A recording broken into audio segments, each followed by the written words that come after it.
Baik pemirsa, kita kembali lagi dalam program Surabaya Now, program obrolan santai seputar hal yang sedang kekinian dan juga hal-hal seputar zaman now pastinya. Dan saat ini di studio saya sudah kedatangan dua orang bintang tamu yang luar biasa. Dua orang pengusaha yang sama-sama istimewa, sama-sama punya usaha sabun, sama-sama menggunakan bahan baku yang unik, sama-sama menginspirasi bagi warga sekitarnya. Siapakah mereka? Nggak perlu lama-lama ya, langsung aja kita sapa. Ada Cak Zubaidullah dan juga Mbak Ella Indriana yang bersama saya. Apa kabar? Baik. Waduh, senang sekali ya kedatangan pengusaha-pengusaha yang luar biasa, pengusaha sabun nih. Nah, nanti kita akan ngobrol satu persatu, jadi mungkin saya akan ngobrol dengan Cak Zubaidullah dulu, tapi nggak Siap. apa-apa, saling menimpali aja. Kalau mungkin Mbak Ella juga ada pertanyaan apa, langsung aja nimbrung gitu ya. Oke, Mas Zubaidullah gitu Ya. ya. Ini saya dengar pengusaha sabun. Sabun seperti apa sih? Mungkin bisa diceritakan nih. Kalau dari saya itu sabun dari bahan dasar minyak jelantah. Minyak jelantah. Minyak jelantah. Mhm. Kenapa kok pakai bahan dasar minyak jelantah? Kenapa bukan minyak yang lainnya gitu ya? Atau apa gitu? Karena komunitas kami itu memang bergerak di lingkungan. Salah satu adalah tentang pemanfaatan minyak jelantah. Karena Hmm. masyarakat kalau ngomong masalah jelantah pasti dibuang. Hmm. Kalau Ya. bisa dimanfaatkan, kenapa tidak? Jadi kita berusaha mengedukasi masyarakat untuk tidak membuang minyak jelantah ke selokan, tapi kita manfaatkan menjadi produk yang lebih bernilai. Oh, jadi menurut Mas Zubaidullah itu minyak jelantah itu jadi semacam sampah yang memang tidak bisa terdaur ulang gitu ya. Ya, Jadi dimanfaatkan seperti itu ya. ya. Hmm. Apa yang pertama kali menginspirasi dari Mas Zubaidullah? Karena memang kami dari teman-teman komunitas Muda di Surabaya, tujuan kami memang di edukasi lingkungan, Pak. Karena yang kita lihat banyak masyarakat itu kalau punya jelantah, kalau kita tanya pasti dibuang. Hmm. Itu. Jadi Hmm. kita berusaha bersama teman-teman gimana kita membuat produk tapi dari bahan dasar minyak jelantah itu tadi. Oke. Next, kalau Mbak Ella Indriana, ini boleh diceritakan nggak pengusaha sabun apa sih? Usaha sabun saya itu perpaduan ya dari sapi, etawa dan juga rempah. Rempah-rempahnya itu saya ambil langsung dari hasil dari Gunung Kelut, dari Kota Oh, Kediri. Iya. wow. Saya pilih dari sana karena fresh dan juga saya langsung dari petani. Jadi saya langsung memilih sendiri.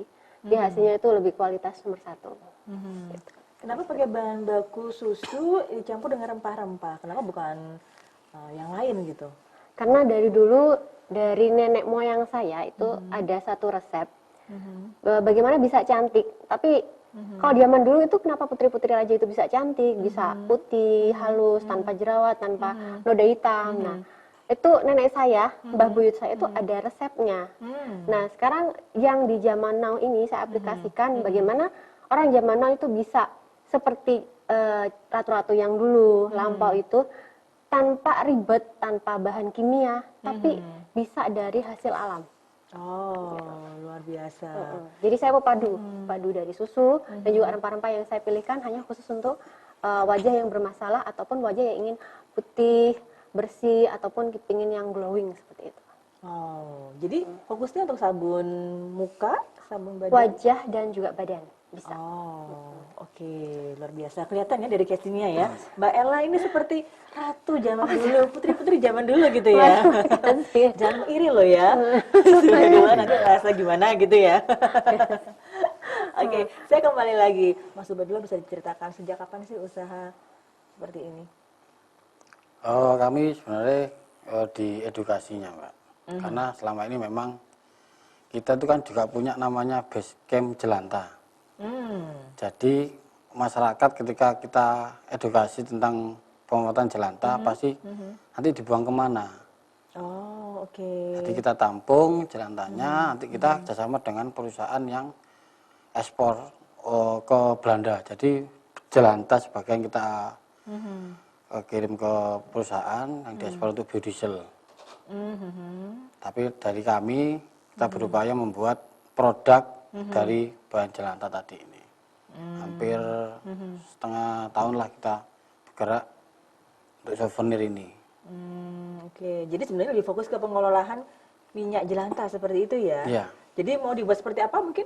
Selain sabun? Nah ini, Oh, seperti ini ya, ya, sabun-sabun seperti ini ini. kan ikan cupang ini, Untuk souvenir ya? souvenir. Oh, oke oke. Sejak kapan sih? Sejak tahun berapa?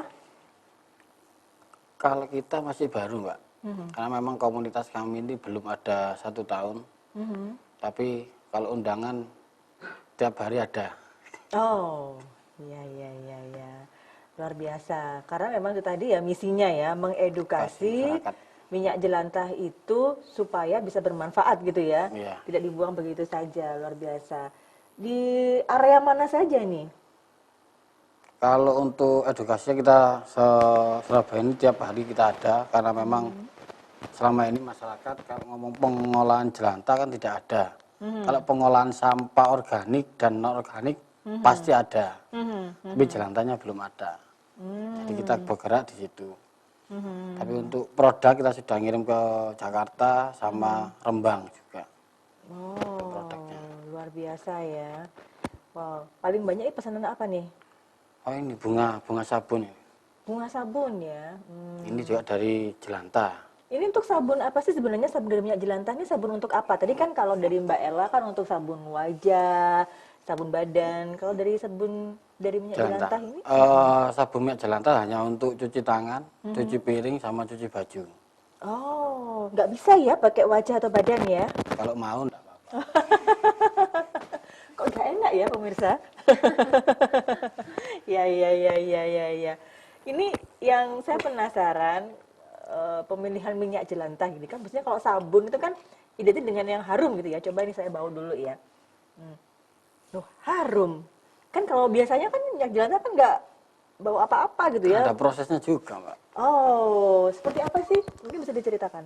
Kalau jelantah sebelum kita pakai itu kita rendam dengan arang yang sudah kita barakan Mhm. selama minimal 1 hari. Hmm. Baru minyak jelantah kita pakai untuk sabun. Hmm. Dan proses untuk kita kasih pewangi itu setelah mau jadi adonan baru kita kasih pewangi. Oke. Untuk pembuatannya berapa lama? 15 menit 15 menit udah langsung jadi. dari sabunnya tapi. Oh, sabunnya belum kreasi-kreasinya Ya, gitu nanti kalau ya. keras ini setelah produk turunan ketika sudah menjadi sabun jelantah, baru kita turunkan menjadi souvenir-souvenir seperti ini. Oke. Untuk sebulan rata-rata produksi berapa? Kita itu tidak apa ya, karena kita memang masuk baru Mbak.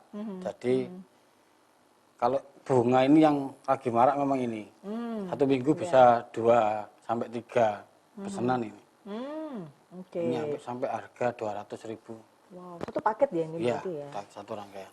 Oh, dalam satu rangkaian ya. Rata-rata mawar ya? Atau mungkin bisa sesuai Ya, nanti dengan kan request? ya ada kreasi sendiri-sendiri. Jadi bentuknya bunga, kemudian ikan, Ya, apalagi? ini mawar sama sabunnya Mbak. Ya, ya, ya, ya, ya. Seperti ini ya. Oke, luar biasa. Ini saya kembali lagi ke Mbak Ella nih.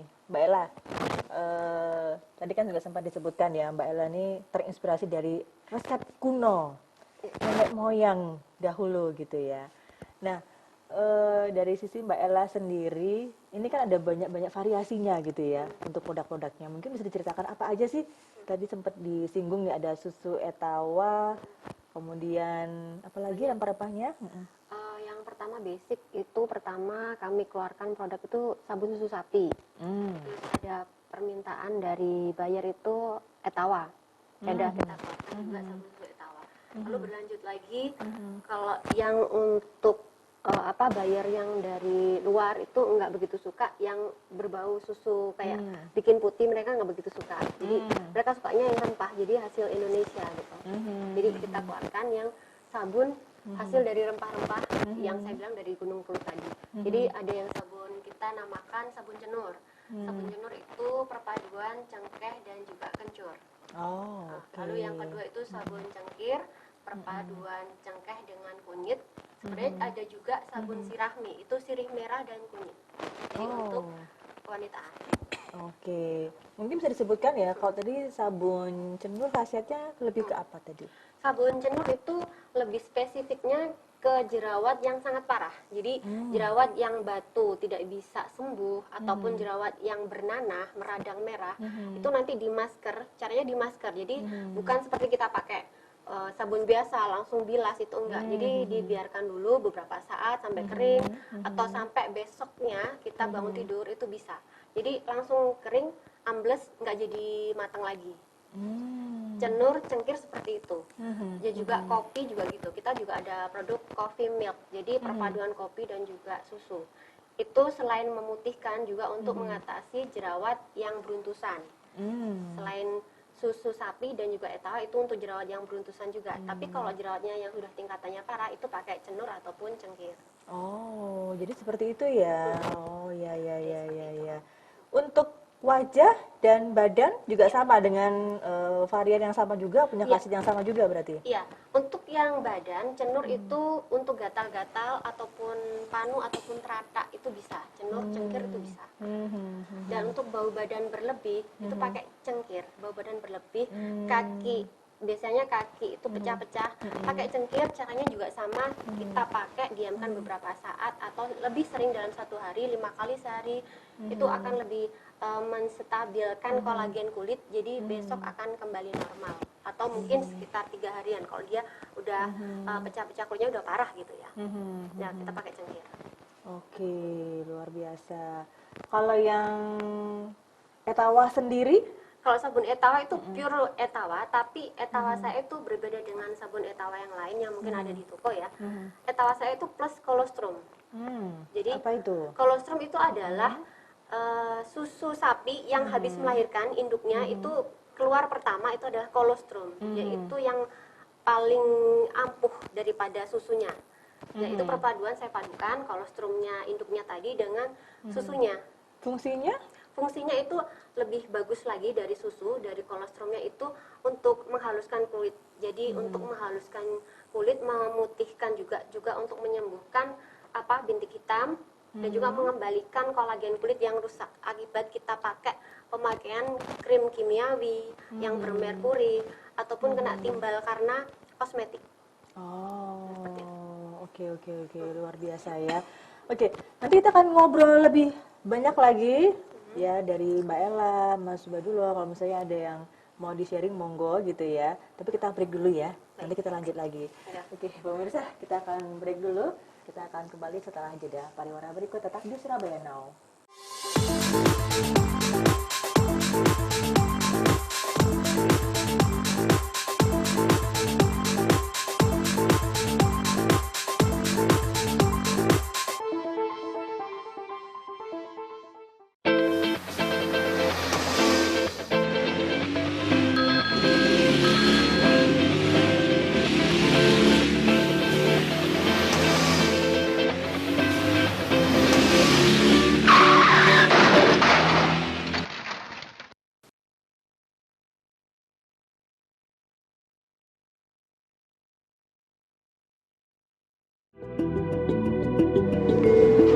Upacara kundur gongso diawali dengan pisawanan malam garebek di Masjid Gede Kauman. Sebelum masuk ke Masjid Gede Kauman, Sri Sultan Hamengkubuwono ke-10 menyebar udik-udik di Pagungan Lor dan Pagungan Kidul. Di dalam keraton Yogyakarta terdapat 10 kelompok prajurit, yakni Wirobrojo, Daeng, Patangpuluh, Jogo. Di Indonesia, khususnya Bali, tanaman tomat banyak dibudidayakan di daerah pegunungan yang cukup dingin dan kering. Jenis tomat yang ditanam juga beragam, seperti jenis TW, ceri merah, ceri kuning, dan lain-lain. Permasalahan yang banyak dihadapi oleh para penangkar dan pengusaha bibit tanaman buah adalah masalah permodalan. Karena usaha ini membutuhkan biaya yang tidak sedikit, mulai dari penyiapan lahan. Hai Sobat Muda, ketemu lagi nih sama Aksi Gaya Jogja yang bakal nemenin akhir pekan kalian. Seperti biasa Sob, kita sudah siapin nih info-info menarik yang bisa kalian simak. Penampilan Anji dengan lagu-lagu hitsnya mampu menghibur para tamu undangan serta pengunjung Jogja City Mall. Kau datang di saat ku Festival Bergodo Jogo ini dikemas dengan perlombaan bergodo jogo yang diikuti 10 grup. Amazing Batik episode kali ini akan mengajak pemirsa melihat kreasi indah dan unik batik kayu Men Polacraft. Men Polacraft yang sudah berdiri sejak tahun 2007 telah memberikan sentuhan yang berbeda pada batik. Karya batiknya pada media kayu memberikan nuansa yang berbeda dalam perkembangan batik.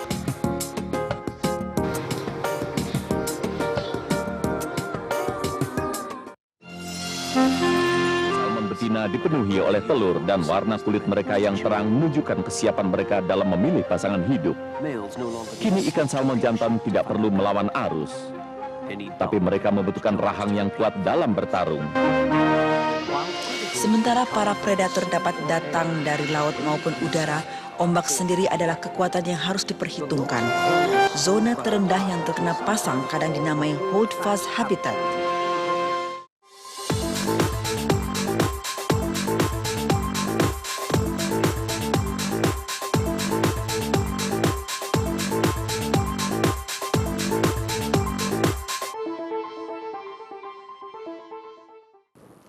Ya, kita masih bersama-sama di Surabaya dan kita akan masih ngobrol-ngobrol seru bareng dua orang bintang tamu kita. Pada kesempatan kali ini ada Mas Subaidullah dan juga ada Mbak Ella Indriana. Oke, kita kembali lagi ya ke usahanya Mbak Ella dan juga Mas Subaidullah gitu ya. Tadi Mbak Ella sempat menginformasikan lokasinya ada di Kediri, betul ya? Di mana ya Mbak Ella? Kami home industry kami ada di Mojokerto, Kota Kediri. Kalau Mas Subaidullah sendiri? Kalau KMS itu di Kendang Sari, Gang Di 7, Surabaya aja ya. Oh, oke. Wah, ini yang menarik ini. Selama ini untuk nyebaran marketingnya, kemudian promosinya itu melalui apa saja? Kalau saya sih online, hanya online. Online saja ya. Iya. Oke. Kalau dari Mbak Ella? Pertama kami memang online ya, jadi kami sebisa mungkin dari online awal kita itu Facebook satu. Jadi semakin kesini, jadi kita kalau bisa marketplace kita juga masuk. Di marketplace masuk, tapi ada beberapa agen yang mungkin protes karena kita sebagai produsen kita masuk marketplace mungkin mereka akhirnya tahu harga kita ya.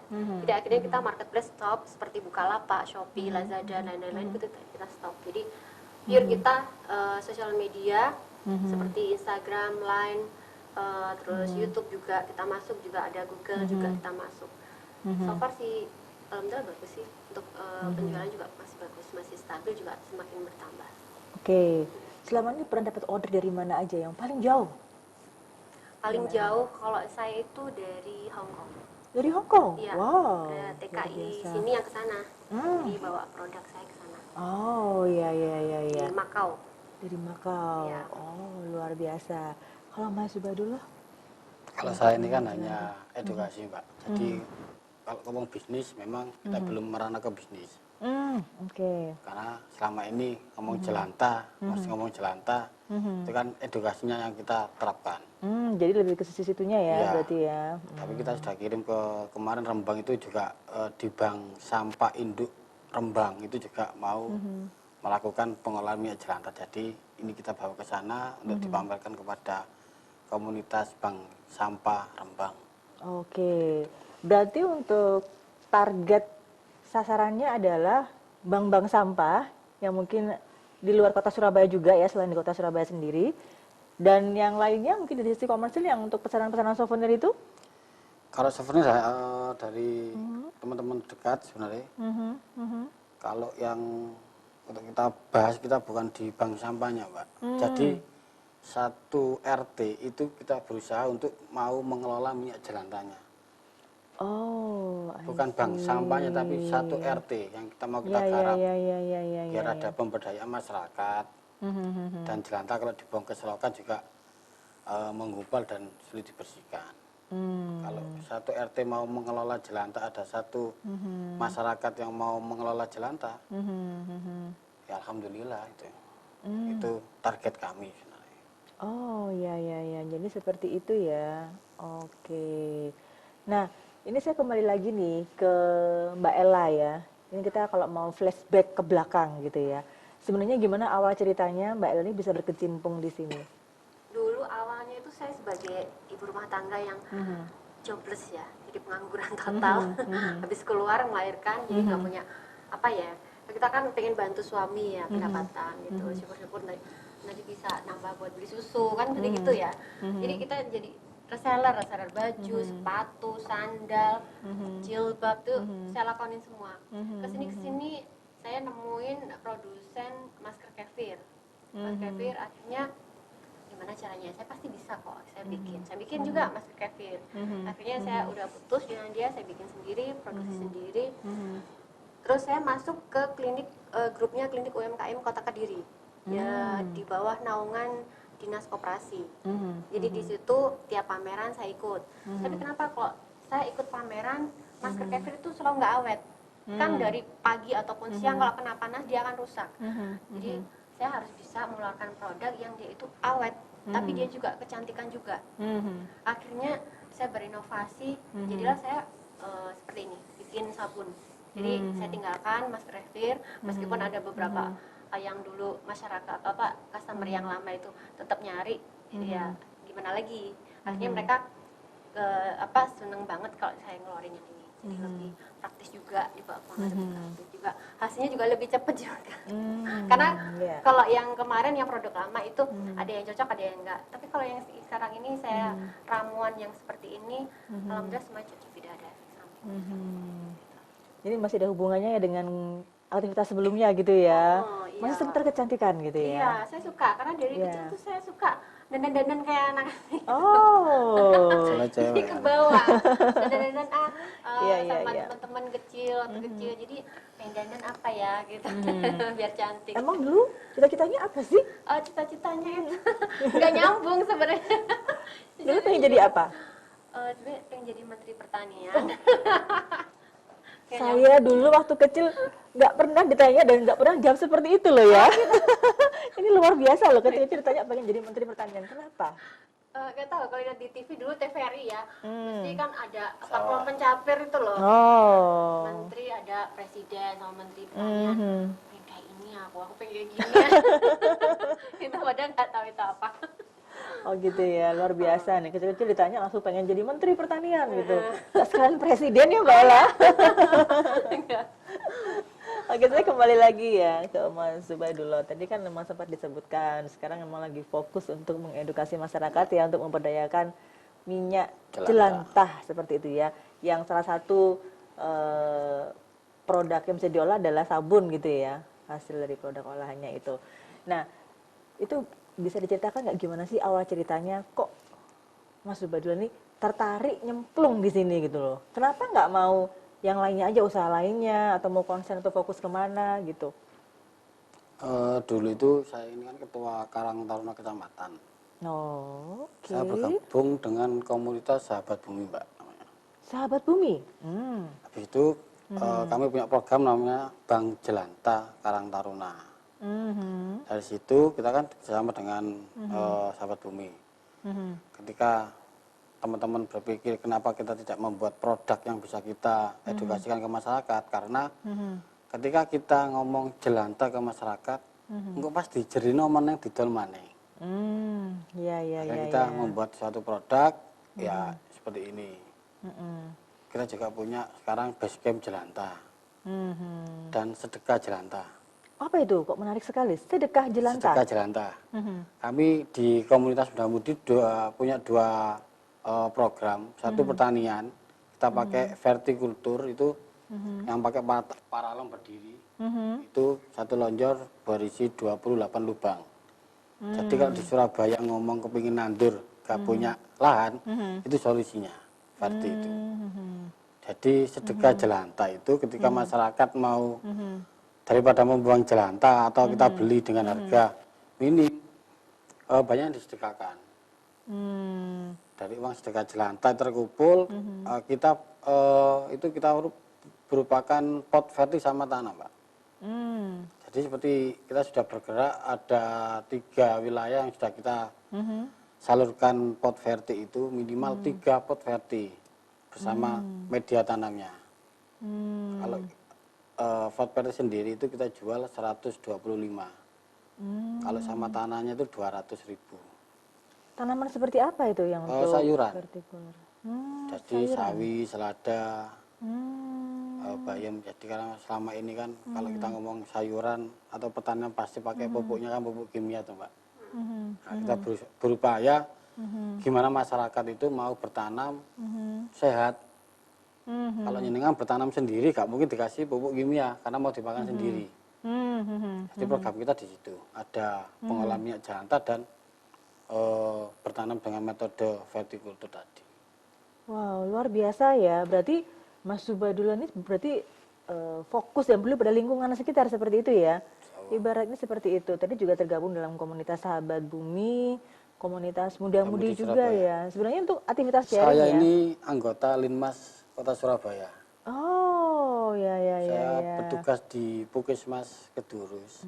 Nggak jauh-jauh ya dari aktivitas sekarang ya. Concernnya fokusnya peduli sama lingkungan juga ya, sama ya sebenarnya. Kalau Linmas ya. itu kan kita keamanan, Mbak. Ya, betul.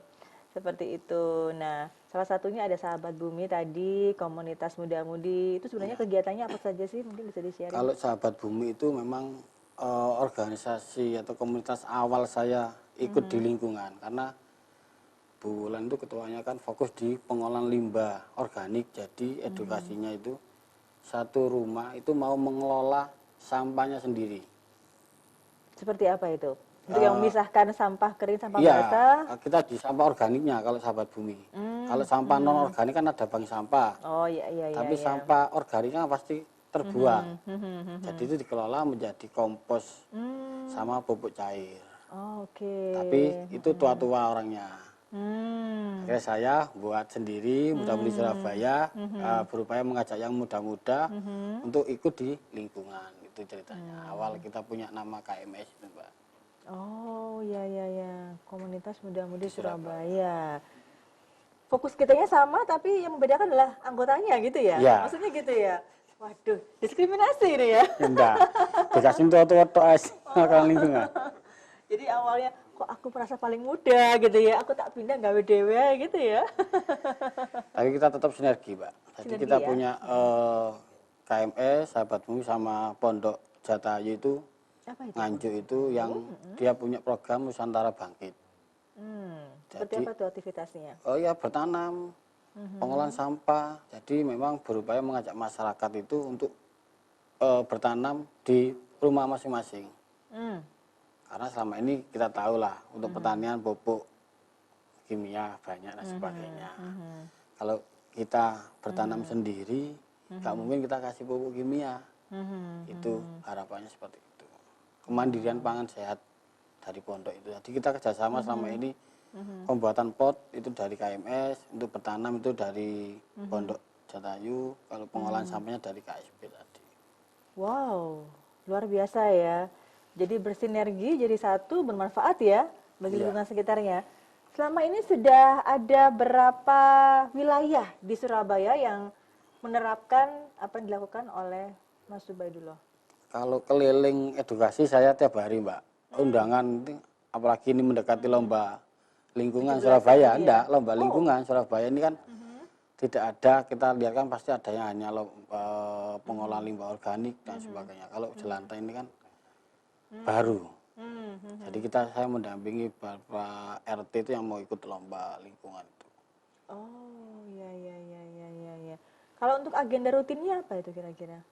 Kita punya program ngopi bareng KMS, ngobrol pintar bareng KMS. Setiap Minggu pertama, minggu pertama, Iya. setiap bulan, setiap bulan, rutin. rutin. Lokasinya di mana? Di tempat saya.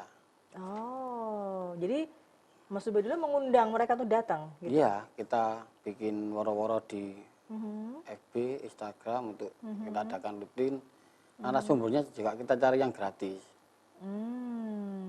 Karena kita juga gratis, di mana kita gratis. Jadi kita kalau ada, mungkin Mbak Ella mau mengajari ke gratis, kalau mau alhamdulillah kita undang ke komunitas kami. Oh, ya, boleh ya Mbak Ella ya.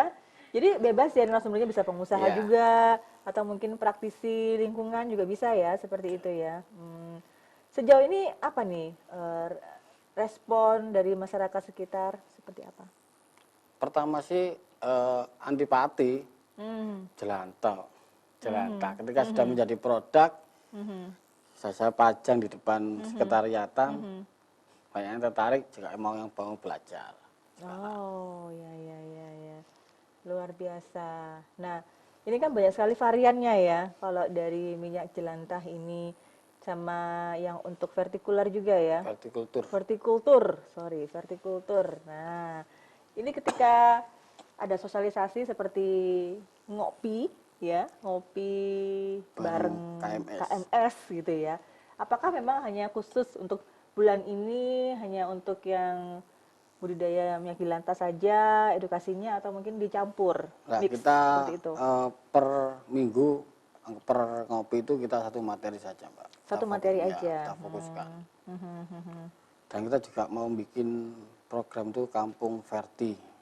Dan saya mau membuat Kampung Verti, jadi kita berpikir kalau Surabaya kan tidak ada panen atau edukasi bertani atau petik sayur, kan pasti ke Malang toh kita. Iya, pasti ke dataran tinggi ya, seperti itu Kalau ya. ada di Verti, di Surabaya ada, kenapa harus ke Malang? Gitu. Itu tujuan kami nantinya. Oke, sejauh ini masih sayur-sayuran aja ya? Ya, memang sayuran. Kalau buah-buah nggak bisa ya? Buat kita pakai dengan polybag itu, di pot-pot itu. Polybag. Iya. Untuk yang tanaman seperti apa? Ya seperti buah, lombok itu kan ada batangnya, soalnya kalau sayur kan hanya dia akar saja. Ya. Jadi pilihan ya tertentu ya. Wah, ini menarik sekali nih.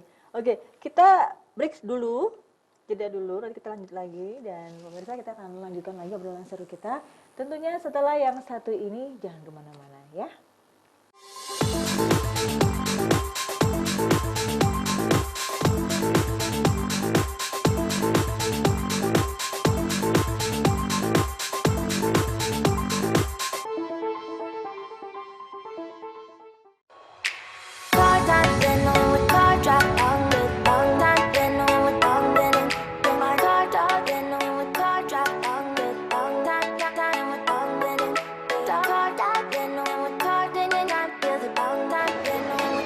Tapi pemirsa, ojo lagi.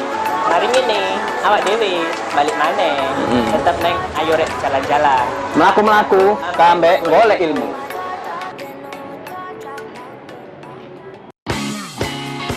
Hai pemirsa, ini dia tayangan yang mengeksplorasi alam dan segala potensinya. Yes, here we are, Blusuan. Good times at school, breaking the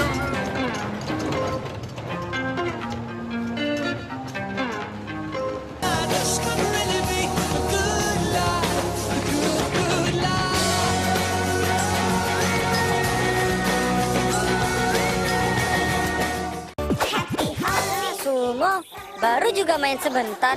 Masa sudah lapar sih? Itu kan memang sudah hobiku. Kalau melakukan apa saja, harus makan selalu. Gitu loh. Sebentar lagi deh. Hebat.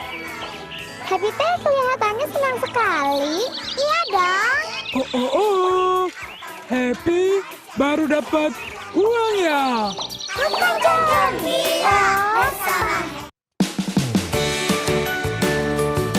Hai pemirsa, jumpa lagi bersama Rosita dalam acara Cooking Fresh. Masukin ini ya? Iya. Ini apa dulu? Sembarang ya? Merah dulu. Bawang merah semua? Semua? Iya, semua. Oke. Kita aduk dulu bawang merahnya sampai harum, pemirsa. Au! Gue kaget. Gurih, pokoknya enak banget lah. Ini makan sama apa aja pasti lebih enak ya ini ya.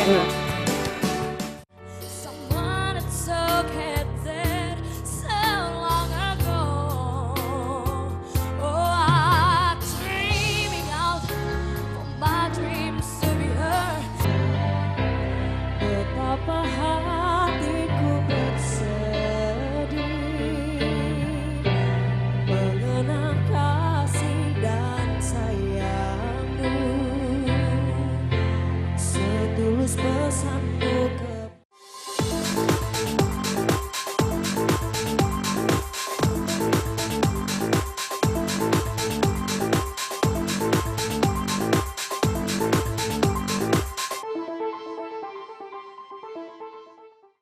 Ya pemirsa, balik lagi di Surabaya dan kita akan masih lanjutkan lagi obrolan seru kita bareng Mas Zubaidullah dan juga Mbak Ella Indriana. Oke, ini sama-sama punya profesi yang menarik gitu ya. Jadi satunya memang fokus ke prospek bisnis pengusaha, Mbak Ella. Yang satunya memang proses fokus ke edukasi kepada masyarakat. Tapi juga ada prospek bisnisnya juga sebenarnya ya. Tapi tetap ada sisi edukasinya kepada masyarakat karena ada kepedulian lingkungan seperti itu. Nah, ini tadi kan sempat disebutkan ya, masing-masing ini kan punya istilahnya pemicu motivasi tersendiri gitu ya, untuk akhirnya bisa menjadi seperti ini gitu ya. Mbak Ella jadi pengusaha, sebenarnya juga Mas Zubaidullah juga jadi pengusaha juga ya, tapi pengusaha yang peduli pada lingkungan seperti itu, bersama-sama dengan menggandeng komunitas-komunitas lainnya seperti itu. Nah, ini yang ingin saya tanyakan, selama ini suka dukanya apa sih? Gitu ya. Dari Mbak Ella dulu deh. Sukanya ya nggak perlu ditanya lagi ya, profit ya. Nambah reseller, nambah agen. Nah, itu sukanya. Selalu bersyukur, alhamdulillah. Juga saya terapin kalau ke karyawan, kalau kita lagi di atas, nih jangan lupa di bawah. Udah itu adalah kuncinya, kunci sukses. Kalau kita dukanya, kalau pas misal ada yang nawarin nih mau masuk store, dia tahu dari teman atau entah itu dari sosial media produk Flawless Herbal gitu ya. Begitu nanti ketemu saya atau tahu produknya, kita kan belum ada izin ya untuk BPOM, karena untuk yang sabun Flawless Herbal itu kan disetarakan, udah saya tanyakan ke BPOM Surabaya, disamakan dengan produk kosmetik yang udah kelas pabrikan. Jadi yang kita kelas UKM kecil itu tidak ada kelasnya, jadi sama dengan yang di atas. Jadi tidak ada fasilitasi sama sekali. Jadi begitu ada yang tahu pengen jadi agen yang lebih gede lagi daripada agen-agen saya yang di bawah, akhirnya mereka mundur teratur. Nah, itu dukanya. Sebenarnya mereka tertarik karena takutnya ntar kalau dia stoknya banyak gitu, takutnya nanti kalau nggak kena razia. Nah, seperti itu ya. Sekarang kita lagi proses bagaimana caranya kita dapatkan semua izin dari semua jenis sabun Flawless ini, jadi biar keluar dari BPOM-nya pusat. Sebagai seorang pengusaha pernah nggak sih mengalami kayak sepi order atau apa seperti itu, down, jenuh? Kayaknya beda ya sama karyawan. Dulu kan Mbak Ella juga sempat jadi karyawan juga, pastinya kan beda kan, karyawan pasti dapat yang pasti-pasti gitu kan, penghasilan pasti. Nah sekarang kan harus full effort gitu. Ya pastilah, namanya juga pedagang itu pasti ada naik turunnya ya. Naik turun itu bisa diprediksi kok, biasanya itu naik turunnya itu di saat musimnya anak masuk sekolah. Nah, terus puasa, mau lebaran. Karena waktu lebaran kan orang poinnya itu baju sama fokusnya makanan. bedanya lain ya. Fokusnya beda lain. Jadi ya udahlah kita slow down. Akhirnya bagaimana saya menyiasati di saat sepi yang seperti itu, saya buka usaha yang lain. Jadi second job ini saya buka di rumah itu ada warung, saya buka warung. Ya meskipun simple, sederhana, ya humble buat masyarakat menengah ke bawah gitu. Tapi alhamdulillah akhirnya bisa putar lagi, ya seperti itu. Jadi ada second job seperti itu. Oke. Wah, luar biasa nih, ada solusi lain ya, istilahnya seperti itu ya. Untuk mensiasati kalau lagi turun penjualannya seperti apa. Nah, saya kembali lagi ke Mas Zubaidullah. Sebagai seorang penggerak gitu ya, penggerak masyarakat untuk sadar pada lingkungan, kepedulian akan memanfaatkan bahan-bahan yang di sekitar masyarakat supaya lebih berguna, yang nggak terpakai seperti itu ya, menjadi berguna. Nah, apa suka dukanya? Tadi kan sempat disentil juga ya, ada yang awalnya masih apatis. Nah, suka dukanya sendiri apa sih? Mungkin bisa di-sharing nih ke kita. Kalau suka itu banyak saudara sekarang. Itu aja. Dan kita berharap bisa menjadi pahala kita nantinya. Untuk masalah materi, kita tidak pernah membahas sama sekali, Pak, sama teman-teman tadi. Jadi memang kita berharap ilmu yang kita berikan kepada masyarakat itu bisa mereka gunakan gitu. Ketika masyarakat yang kita beri pelatihan itu sukses, rezeki juga akan ikut kepada kita. Itu sukanya. Doa-doa para orang-orang yang sudah kita beri materi itu pasti luar biasa toh. Nah, itu. Dukanya anak pasti protes. Kenapa protes? Nggak ada waktu ya? Ya, memang saya pulang kerja ada undangan pelatihan dan sebagainya. Untuk hari ini aja saya 3 event terakhir ini. Tadi sore saya ada penyaluran sedekah jelantah tadi kepada masyarakat. Jadi memang keluarga ini yang agak protes karena tiap hari kita tinggal. Tapi yang namanya kita ngomong sebagai penggerak di lingkungan atau aktivis lainnya, yaitu resiko kita. Gitu. Oke. Gimana cara mensiasati? Apakah ada satu hari khusus yang mungkin memang dialokasikan untuk family time, misalnya seperti itu? Sekarang kan dulu tidak ada, tapi sekarang karena sudah saya punya 2 anak, jadi untuk Sabtu itu saya off untuk sosialisasi. Oh, jadi khusus untuk keluarga sekarang. Oh gitu. Setelah diprotes ya. Kalau nggak diprotes diem aja ya, lanjut aja gitu ya, nggak pulang-pulang ya. Iya. Oh oke. Luar biasa sekali tapi sudah ada kepedulian seperti itu. Karena memang mungkin putra-putri juga sudah melihat mungkin ya. Oh ini bapak saya nih. Sampai sudah apal kalau kita mau berangkat, ya nanti ya. Jangoni ayah kajangi rapat. Jadi memang kalau kan sering saya ajak rapat Karang Taruna, rapat di Tagana. Saya kan juga koordinator salah satu pengurus Taruna Siaga Bencana Kota Surabaya juga. Oh, banyak juga ya. Semua diborong. Pantesan nggak pulang-pulang Bang Toyib ini. Bang Toyib Bang Subay dulu ini ya. Oh, Tagana juga ya? Iya, salah satu pengurus di kepengurusan Tagana Surabaya. Oh, gimana cara bagi waktunya? Itu tadi banyak sekali komunitas A, B, C, D semuanya. Jadi memang ini Pak, pelatihan ini ketika kemarin di Margo Rukun itu kan ada kebakaran besar toh. Ini kita berikan kepada korban bencana untuk pelatihan bikin sabun atau bikin jadi untuk trauma healingnya. Oh, oke. Jadi ilmu-ilmu yang kita berikan bisa bermanfaat. Bisa membantu perekonomian mereka juga ya untuk bangkit ya. Siapa tahu juga bisa menghasilkan juga ya kembali ya dari sisi ekonomi.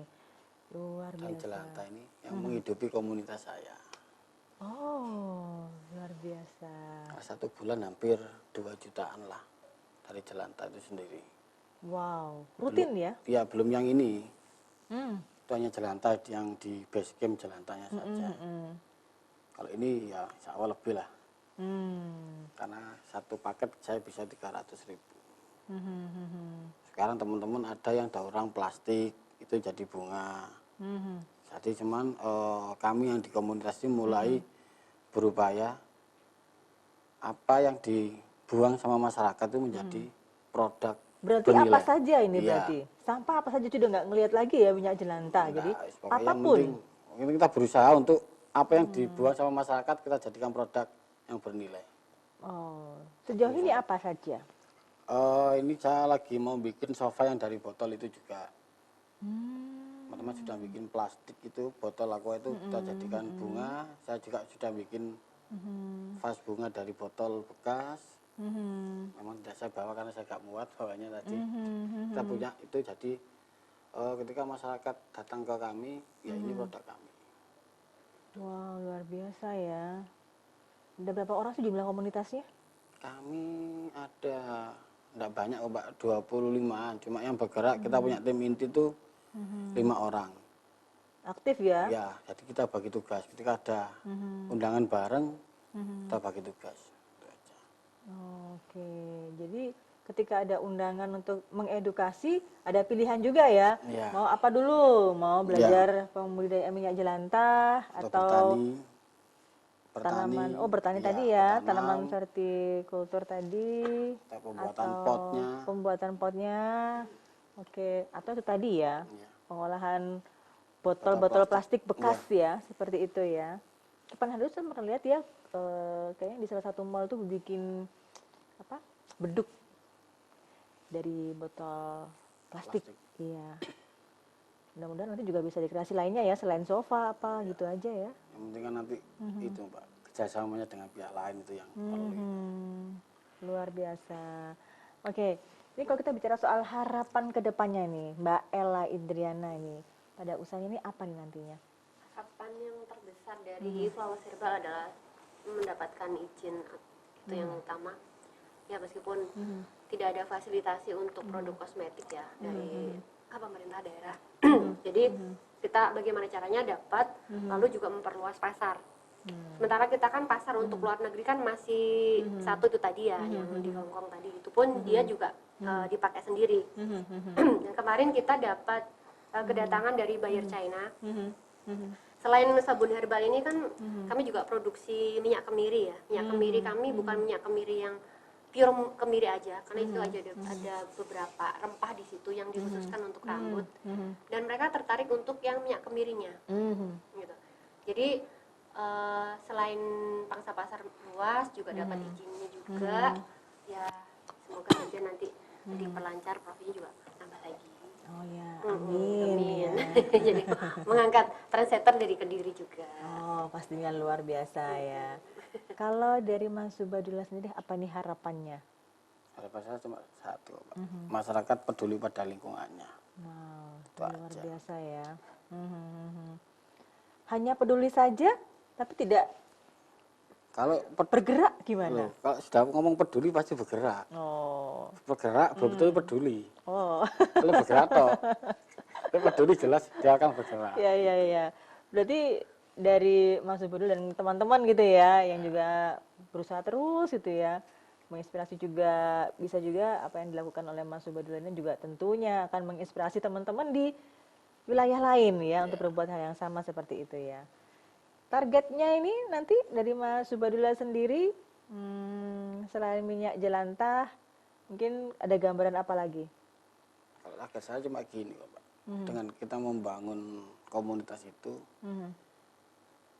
gimana caranya kita mengajak yang muda-muda juga peduli pada lingkungan.